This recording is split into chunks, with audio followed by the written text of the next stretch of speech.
I stood at my grandmother's funeral, holding a manila envelope that would destroy my entire family. Inside were bank statements, proving my sister had stolen nearly $1 million. And in exactly 3 minutes, I was going to read them out loud to everyone in that church. My mother grabbed my arm. "Paige, don't you dare." I pulled away and walked to the microphone. What happened next changed everything. But before I tell you how I exposed the biggest thief in my family, if you've ever had someone betray your trust and get away with it, hit that like button. And drop a comment telling me where you're watching from. Now let me introduce myself properly. My name is Rachel Chen. I'm 32 years old, and I work as a financial consultant in Seattle. I live alone in a small apartment with my rescue cat, Oliver. To most people, my life looks pretty normal. Stable job, good friends, quiet weekends. But 3 months ago, everything changed. Because that's when I discovered that my own sister had been stealing from our dying grandmother. And when I exposed her, my entire family turned against me. They called me cruel, vindictive, a family destroyer. But here's what they don't know. I was following my grandmother's dying wish. She made me promise to tell the truth, no matter what it cost me. And that promise led me to stand at her funeral with evidence that would destroy my sister's life. So let me take you back to where this nightmare began. 3 months ago, I got the call that shattered my world. My grandmother, Dorothy Chen, had maybe 2 weeks left. Stage 4 pancreatic cancer. The hospice nurse's voice was gentle but firm. "Your grandmother is asking for you specifically. She says it's urgent." I lived in Seattle. Grandma Dorothy was in Austin, Texas, 1,500 miles away. I booked the next flight out. My hands shook as I packed. Grandma Dorothy had raised me from age 6 after my parents died in a car accident. She was more than my grandmother. She was my mother, my father, my entire world. And now I was losing her. The flight felt endless. I kept replaying memories. Her teaching me to bake chocolate chip cookies. Her sitting in the front row at my college graduation. Her fierce hug when my engagement fell apart 2 years ago. "Some people aren't strong enough for women like us," she'd told me. "They're lost, baby girl." I landed in Austin at 11 p.m. Drove straight to the hospice facility. The night nurse led me to her room, room 304.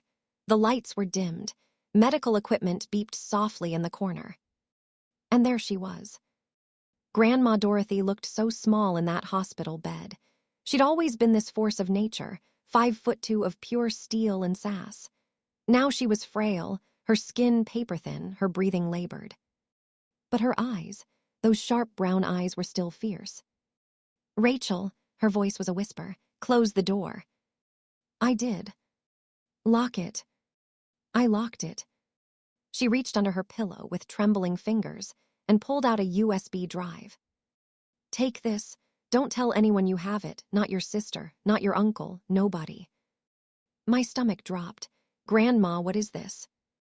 "Proof," she coughed, a wet, rattling sound. "Proof that Madison has been stealing from me for 3 years." The room tilted. Madison, my older sister, the golden child, the one everyone loved. "What are you talking about?" Grandma's grip on my hand was surprisingly strong.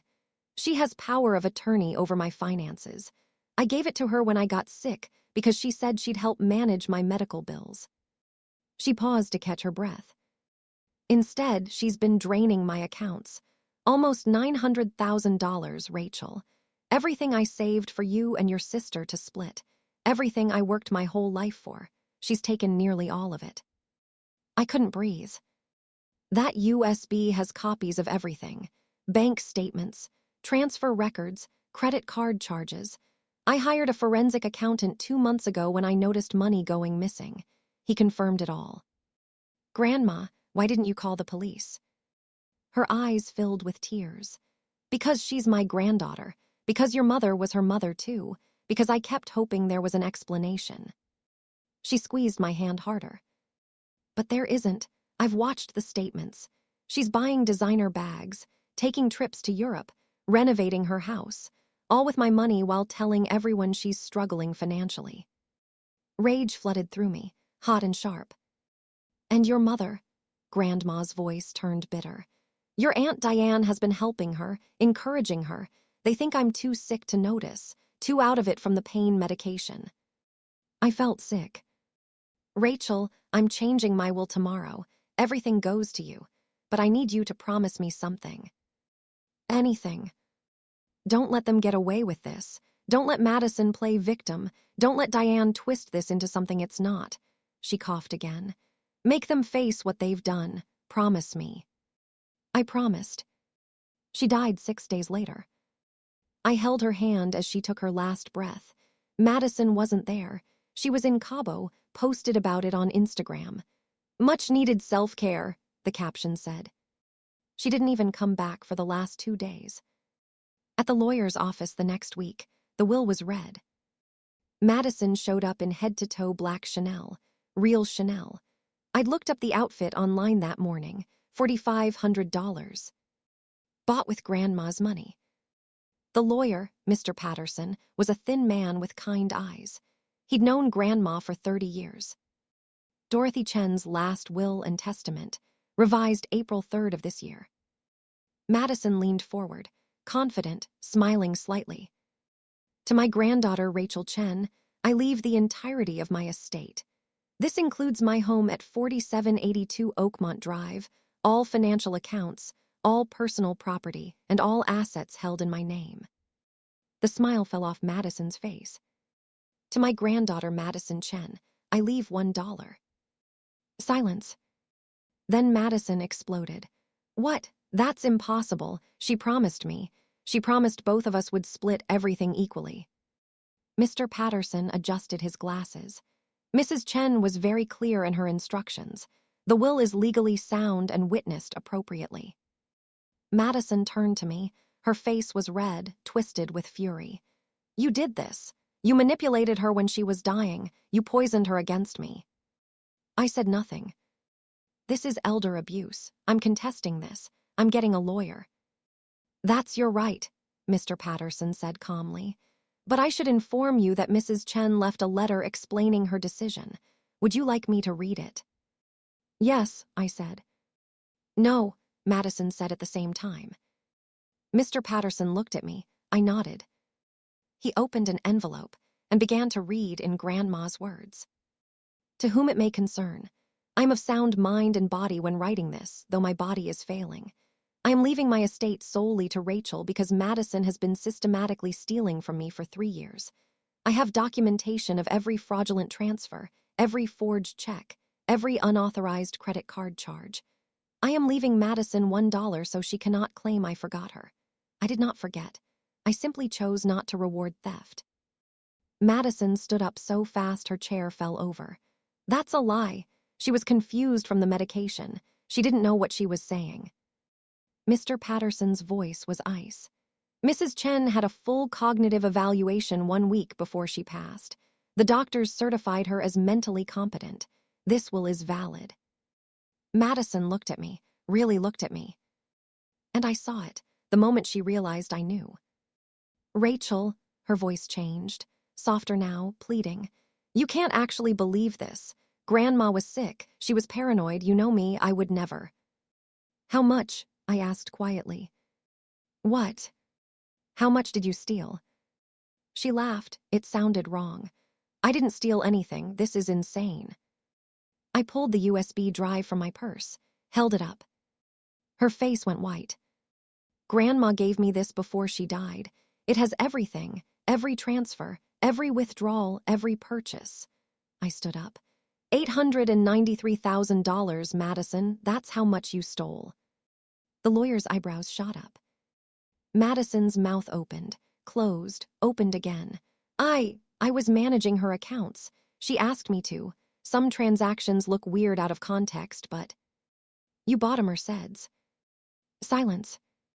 Last October, $87,000 came straight from Grandma's savings account. The receipt says Madison Chen, personal vehicle. She had no answer. You took a trip to Paris, first class, stayed at the Ritz, $15,000. Still nothing. You renovated your kitchen. $52,000. Your bathroom. $38,000. All while telling everyone on Facebook how you were struggling to make ends meet. All while Grandma was dying and asking me why she couldn't afford better pain medication. My voice broke on that last part.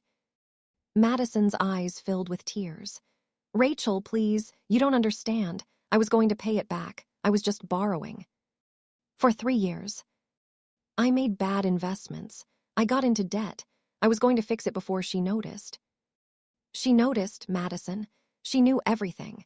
She just didn't want to believe her own granddaughter would steal from her while she was dying. The tears spilled over. I'm sorry, I'm so sorry, I messed up, but we're family. We can work this out, we can. No. One word, final. I'm going to the police, and I'm going to make sure everyone knows exactly what you did. She lunged forward, grabbed my arms. Rachel, please, please don't do this. I'll lose everything. My job, my house, my reputation. Please. I pulled away. You should have thought about that before you stole from a dying woman. I walked out. Mr. Patterson followed me into the hallway. Miss Chen, I need to tell you something. He lowered his voice. Your grandmother came to see me 2 months ago. She told me everything. She showed me the forensic accountant's report. I waited. She wanted to press charges then, but she was afraid. Afraid of tearing the family apart. Afraid of what it would do to Madison's children. Madison had 2 kids, 7 and 9 years old. But in the end, she decided the truth mattered more. She said, he paused. She said if she didn't hold Madison accountable, you'd spend the rest of your life being manipulated by her. That Madison would take and take until you had nothing left. Tears burned my eyes. She loved you both, but she loved you enough to protect you, even from your own sister. I couldn't speak. There's something else. Your Aunt Diane has been receiving monthly payments from Madison. $2,500 a month for 2 years. Your grandmother believed Diane knew about the theft and was being paid to stay quiet. My aunt, my mother's sister, the woman who babysat me as a kid. She knew. She knew and said nothing. Your grandmother left instructions. If you choose to pursue legal action, her attorney fees are covered by the estate. She set aside $50,000 specifically for this. I looked at him, this kind-eyed lawyer who'd watched my family implode. She really thought of everything. She did, because she knew exactly who she was dealing with. I filed the police report the next day. Detective Sarah Morrison took my statement. She was maybe 50, short gray hair, sharp eyes. This is a clear case of financial elder abuse, she said, reviewing the documents. With this level of documentation, we'll have no problem building a case. How long will it take? The investigation, a few weeks. But I'll be honest with you, Miss Chen. Cases like this often don't go to trial. Why not? Because families pressure the victim to drop charges. They say things like, think of the kids, or this will destroy us, or grandma wouldn't want this. She looked at me directly. Are you prepared for that? Yes. Are you sure? Because once this becomes public, your family will turn on you. They'll make you the villain. They'll say you're vindictive, that you're greedy, that you manipulated your grandmother. I thought about Grandma's face in that hospice room, the betrayal in her eyes. I'm sure. Detective Morrison nodded. Good, because your grandmother deserves justice. The funeral was scheduled for Saturday. 3 days away. Madison called me 17 times. I didn't answer. She texted, please, Rachel, let's talk, we're family. Then, I'll pay everything back. I promise, just don't do this. Then, you're destroying our family over money. Grandma would be ashamed of you. That last one made me laugh. Actually laugh. Aunt Diane called too, left a voicemail. Rachel, honey, I heard about this misunderstanding with the will. Madison is devastated. She's always looked up to you. Can't we all sit down and talk this through like adults? Your grandmother wouldn't want the family torn apart like this. Misunderstanding. That's what she called stealing nearly $1 million. I didn't call back. Instead, I spent those 3 days organizing everything. The bank statements, the receipts, the transfer records, the forensic accountant's report. I made copies, lots of copies. And I made a decision. The funeral was going to be at St. Matthew's Church. 200 people were expected. Grandma had been active in the community. Everyone loved her. Everyone was going to know the truth. My best friend, Alicia, came over the night before the funeral. "Are you really going to do this?" she asked. We were sitting on my apartment floor, documents spread everywhere. "Yes." "Rachel, I support you. You know I do. But have you thought about what this will do to your relationship with Madison, with your aunt? They destroyed that relationship when they stole from my grandmother." "I know, but once you do this, there's no going back." I looked at her. Alicia had been my friend since college. She knew everything about me. "I don't want to go back." She nodded slowly. "Okay, then I'm with you. What do you need?" "A witness. Someone who can film the whole thing in case they try to lie about what I said." "Done." The funeral was at 2 p.m. I arrived early. Grandma's casket was already there, closed, surrounded by flowers. I stood there alone for 10 minutes. "I'm keeping my promise," I whispered. "I'm not letting them get away with it." People started arriving around 1:30. Aunt Diane came in first. She was wearing designer everything. Her outfit probably cost more than my rent. She saw me and rushed over. "Rachel's sweetheart." She tried to hug me. I stepped back. "Don't." Her smile faltered. "Honey, I know you're upset about the will, but—" "You knew, Diane. You knew Madison was stealing and you took money to keep quiet." The color drained from her face. "I don't know what Madison told you, but—" $2,500 a month, for 2 years, $60,000 total. I have the bank records." She opened her mouth. Nothing came out. "Stay away from me." I walked away. Madison arrived at 1:45. She looked terrible, eyes red and swollen, hair pulled back, no makeup. The performance had begun. She was playing the grieving granddaughter. People surrounded her immediately, offered condolences, hugged her. I watched from across the room. She saw me watching, and her eyes filled with tears. Calculated tears. I'd seen that look before, when she wanted something from Grandma, when she needed money, when she got caught in a lie as a kid. The service started at 2. Pastor Williams spoke first, talked about Grandma's kindness, her generosity, her love for family. It took everything in me not to stand up right then. Then came the open mic portion. Anyone who wanted to share memories could come up. Madison went first. Of course she did. She walked to the microphone, dabbed her eyes with a tissue. "My grandmother was the most important person in my life." Her voice shook. "She taught me everything, how to be strong, how to be independent, how to stand up for myself." I felt sick. "She always told me that family comes first, that no matter what, we take care of each other." Madison's voice broke. "I'm going to miss her so much. She was my hero." People were crying. Madison looked directly at me. "I know Grandma would want us to honor her memory by staying close, by supporting each other, by being the family she raised us to be." The manipulation was breathtaking. She was laying the groundwork, setting up the narrative. Poor Madison, grieving and heartbroken. If I said anything now, I'd be the cruel sister, attacking her at their grandmother's funeral. She sat down. Aunt Diane went next. More of the same. Grandma's generosity, her love, her desire for family unity. Dorothy would be heartbroken to see her granddaughters fighting. Diane looked right at me. She'd want them to forgive each other and move forward together. My hands clenched. Then Pastor Williams asked, "Would anyone else like to share?" I stood up. Alicia, sitting next to me, squeezed my hand once. I walked to the microphone. The church went silent. Madison's face went white. "My name is Rachel Chen. Dorothy was my grandmother, and she raised me from the time I was 6 years old." My voice was steady, calm. I want to tell you all a story about who my grandmother really was. Madison half stood from her seat. Diane grabbed her arm, pulled her back down. 3 months ago, my grandmother called me. She was dying. She knew it. And she told me something that broke my heart.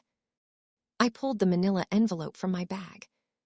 She told me that someone she loved, someone she trusted, had been stealing from her. Gasps.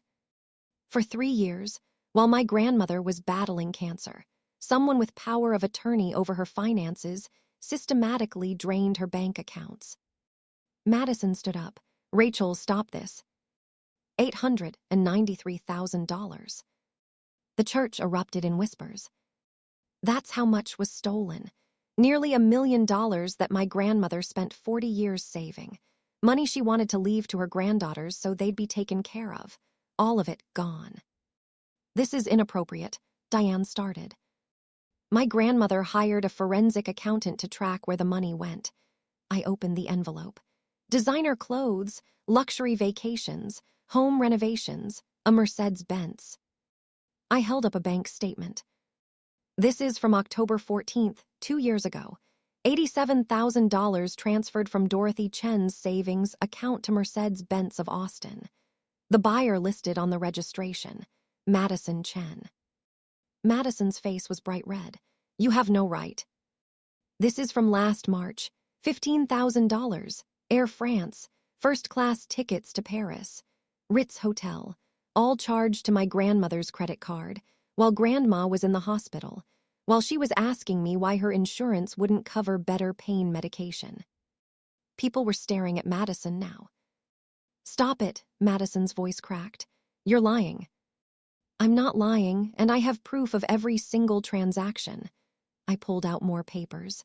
Bank statements, credit card records, transfer receipts, all of it documented, all of it forensically verified. Diane stood up. This is a funeral. Have you no decency? Decency, I turned to her. You want to talk about decency, Aunt Diane? Should we talk about the $2,500 my sister paid you every month to keep quiet about the theft? Her mouth snapped shut. $60,000. That's what your silence cost.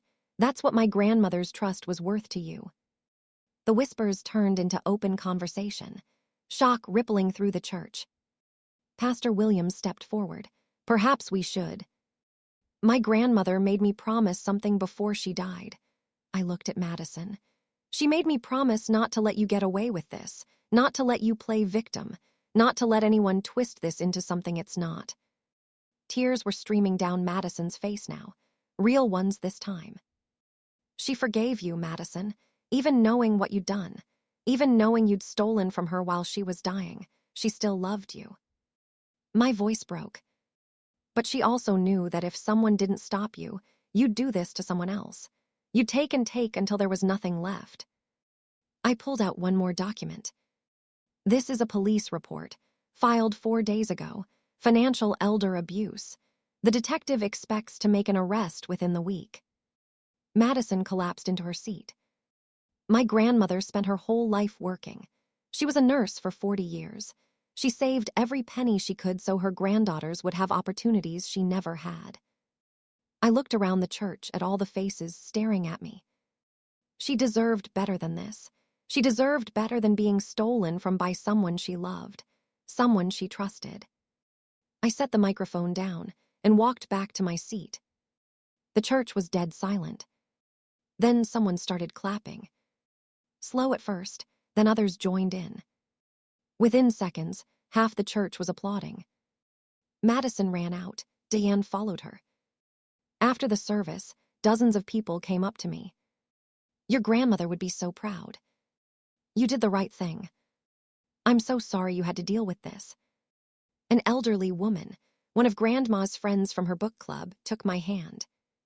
Dorothy told me what was happening 2 months ago. She was heartbroken, but she was also determined to protect you.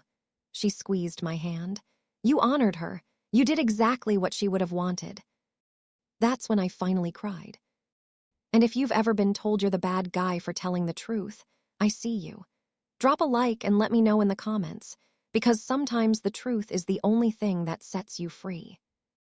Now let me tell you what happened after that funeral. Alicia had filmed everything. Later that night, sitting in my apartment, I watched the video. You could see Madison's face when I mentioned the Merceds, the exact moment she realized I had proof. You could see Diane trying to stop me, the panic in her eyes. You could see the crowd turning, the shift from sympathy for Madison to anger. "Are you going to post this?" Alicia asked. "No, but I'm keeping it, in case they try to lie about what happened." My phone buzzed. A text from a number I didn't recognize. "This is Madison's husband, Derek. You just destroyed my family. My kids are asking why everyone is calling their mother a thief. I hope you're happy." I stared at that message for a long time. Then I typed back, "Madison destroyed your family when she stole from a dying woman. I just made sure everyone knew the truth." I blocked the number. Another text, Aunt Diane. "You are a vindictive, cruel person. Your grandmother would be ashamed of what you did today." I almost laughed. Instead, I forwarded her the bank statements showing the $60,000 in hush money she'd accepted. If Grandma wanted me to stay quiet, she wouldn't have given me proof and asked me to expose the truth. You can lie to yourself, but don't lie to me. Blocked. The arrest came 6 days later. Detective Morrison called me at work. "Madison Chen was arrested this morning on charges of financial elder abuse, theft, and fraud. She's being held on $50,000 bail." I sat down hard in my office chair. "What happens now?" "She'll be arraigned. The DA will present evidence. If she's smart, she'll take a plea deal. If not, this goes to trial." "What kind of sentence are we looking at?" "For this amount, and given the victim was elderly and dying, anywhere from 2 to 10 years plus restitution." 10 years. I thought about Madison's kids, 7 and 9 years old. And I felt nothing. Not satisfaction, not guilt, just empty. "Miss Chen, you still there?" "Yeah, I'm here." "Are you okay?" "I don't know. Ask me in a year." She was quiet for a moment. "For what it's worth, you did the right thing. Your grandmother deserved justice." After we hung up, I sat in my office for an hour. Then I drove to the cemetery. Grandma's headstone was simple: Dorothy Me Chen, beloved grandmother, 1940 2024. I sat on the grass next to her grave. "I kept my promise," I said out loud. "I didn't let them get away with it." The wind picked up, scattered leaves across the ground. "I know you wanted to protect Madison's kids. I get it. But you were right. If I didn't stop her now, she would have done this to someone else. Maybe to her own kids someday." A bird landed nearby, watched me with curious eyes. "Everyone's mad at me. Derek says I destroyed his family. Aunt Diane says you'd be ashamed of me. Half the extended family thinks I'm cruel." I pulled up a handful of grass.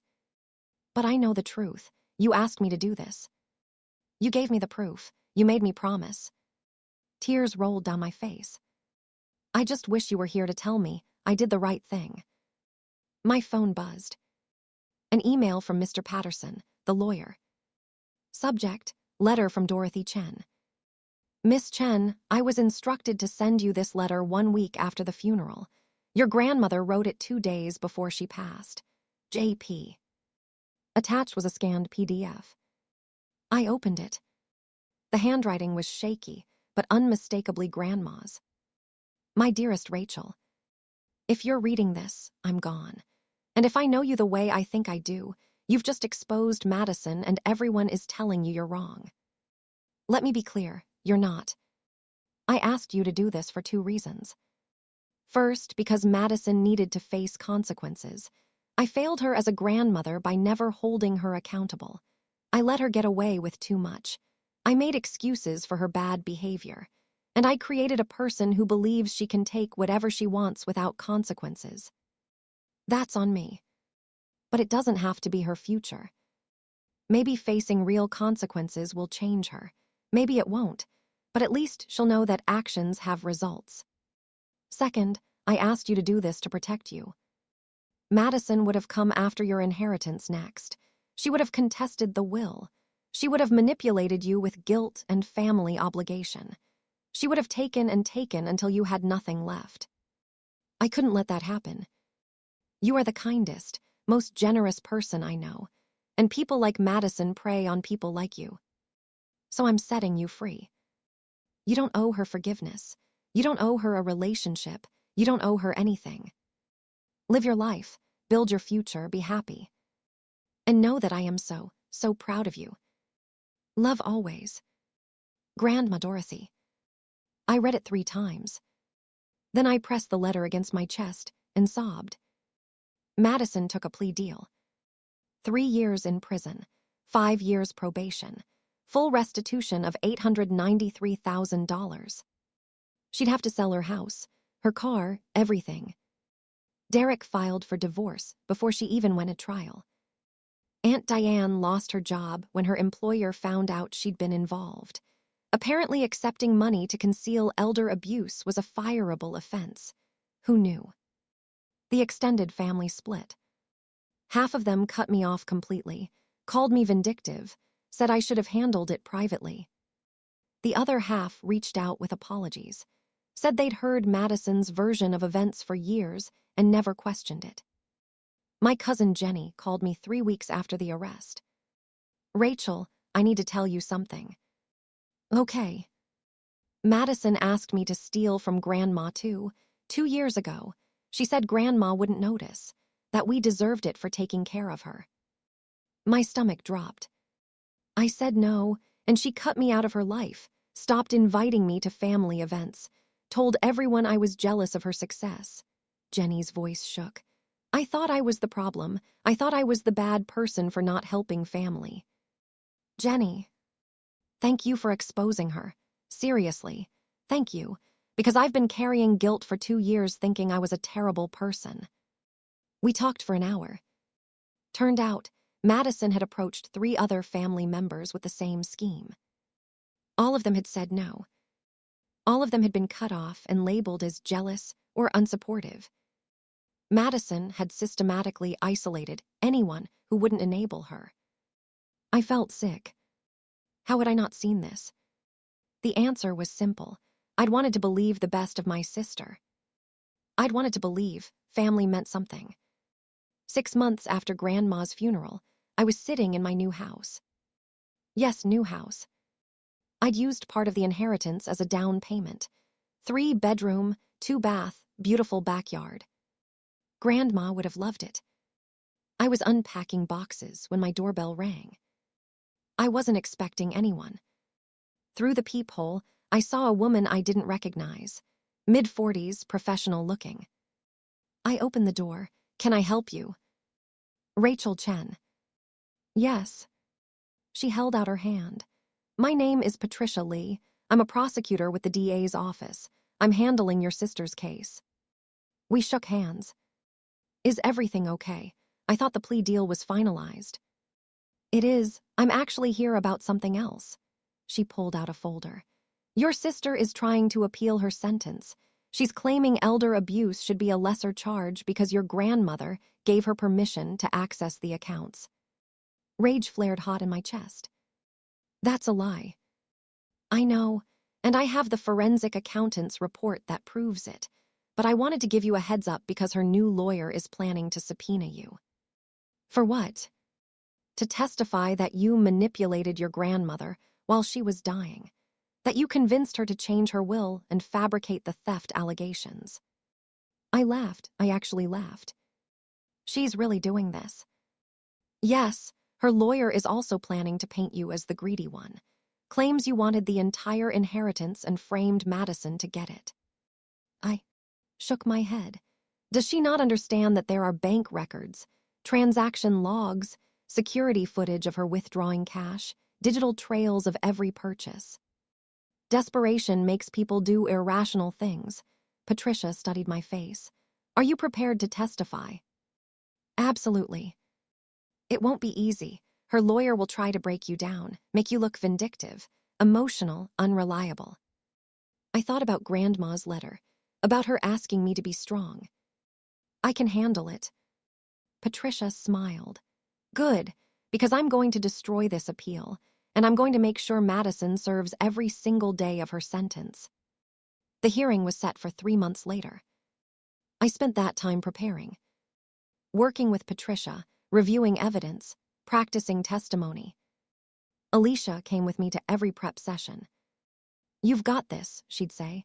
"You're telling the truth, that's all you have to do." But I was nervous. Because Madison was good at manipulating people, at playing victim, at making me look like the bad guy. The day of the hearing arrived. I wore a simple navy suit, no jewelry, professional but not flashy. Madison was brought in wearing an orange jumpsuit. She looked terrible.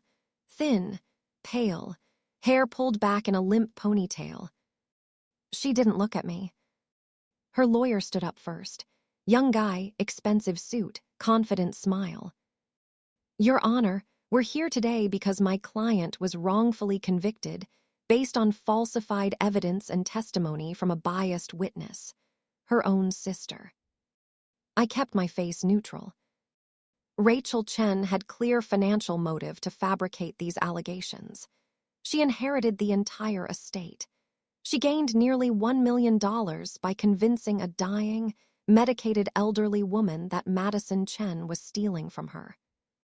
He pulled out documents. "We have testimony from family members stating that Rachel was estranged from her grandmother for years, that she only reconnected when she learned about the inheritance, that she pressured Dorothy Chen to change her will in her final weeks." Lies. All lies. Patricia stood up. "Objection. Defense is making statements not in evidence. This is a hearing, not opening arguments." Sustained. The judge, a stern woman in her 60s, looked at Madison's lawyer. "Counselor, do you have actual evidence or are you just grandstanding?" He flushed. "We have witnesses, Your Honor." "Then call them." First up, Aunt Diane. "Of course." She took the stand looking righteous and wronged. Madison's lawyer smiled at her. "Ms. Diane Chen, how long did you know Dorothy Chen?" "She was my sister-in-law for over 30 years.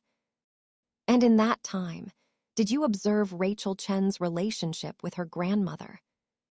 "Yes, Rachel was distant. She lived across the country. She rarely visited. Dorothy was hurt by it." My jaw clenched. "And when did Rachel reconnect with her grandmother?" "When Dorothy got sick. Suddenly Rachel was very interested, very concerned about the will." "Objection." Patricia stood. "The witness is speculating about Rachel's motives." Sustained. Ms. Chen, stick to what you observed." Diane nodded. "I observed Rachel visiting frequently during the last months of Dorothy's life, and I observed Dorothy changing her will to leave everything to Rachel." "Did that surprise you?" "Yes. Dorothy had always said she'd split everything between her granddaughters equally." Madison's lawyer nodded sagely. "No further questions." Patricia stood for cross-examination. "Ms. Diane Chen, you received $2,500 a month from Madison Chen for 2 years, correct?" Diane's face went red. "That was payment for—" "Yes or no?" "Yes." $60,000 total. "Yes." "And Madison asked you not to tell anyone about the money transfers from Dorothy's account, didn't she?" Silence. "Ms. Chen." "She said it was private family business." "Did you think it was unusual that Madison was transferring large sums from a dying woman's account?" "I trusted her. She had power of attorney." "You trusted her enough to accept money to stay quiet." Objection. Withdrawn. Patricia smiled. "No further questions." Diane left the stand looking shaken. Next up, Derek, Madison's ex-husband. He looked angry, wouldn't make eye contact with me. "Mr. Morrison, did Rachel Chen ever express interest in her grandmother's money?" "Not to me personally. But Madison told me that Rachel was always asking about the inheritance, always worried about how much she'd get. And did you witness Madison taking money from Dorothy Chen? No. Madison managed her grandmother's finances as a favor. She was helping. Patricia stood. Mr. Morrison, when did you file for divorce from Madison? After the arrest. Before or after you learned about the theft? After. Did Madison tell you where the money for your house renovation came from? Derek shifted. She said she'd gotten a bonus at work. A $52,000 bonus. Yes. Did you verify that with her employer? Silence. Mr. Morrison. No. Did you think it was strange that someone making $45,000 a year suddenly had $52,000 in cash? I trusted my wife. So you benefited from the stolen money without asking questions. Objection. Sustained. Patricia sat down. No further questions. Then it was my turn. I walked to the stand. My hands were shaking. Madison's lawyer approached with a sharp smile. Miss Chen, you inherited your grandmother's entire estate, correct? Yes. Approximately $900,000. After Madison's theft, yes. Allegedly. I said nothing. Miss Chen, isn't it true that you were estranged from your grandmother for several years before her death? No, I lived in Seattle for work. We talked on the phone twice a week. But you rarely visited. I visited every few months, and we video called frequently. Did you know about your grandmother's medical expenses? Yes. Did you offer to help financially? I helped with whatever she needed. I paid for her medication copies, her medical equipment, anything she asked for. Can you prove that? Yes, I have receipts and bank statements. He paused, hadn't expected that. When did you first suspect Madison was stealing? When my grandmother told me, 3 months before she died. And you immediately assumed she was telling the truth. My grandmother was a forensic nurse for 40 years. She was detail-oriented and sharp until the day she died. If she said money was missing, money was missing. But she was on pain medication, correct? Yes. Heavy narcotics that can cause confusion. The hospice records show she was lucid and oriented. She had a cognitive evaluation 1 week before her death that cleared her as mentally competent. He pulled out a paper. I have testimony from a nurse stating your grandmother was often confused. Which nurse? I'm not required to. Your Honor, Patricia stood. Defense needs to identify the witness. The judge nodded. Counselor. He shuffled papers. Nurse, Janet Simmons. I smiled. Nurse Simmons worked the night shift. My grandmother had sundowner's syndrome.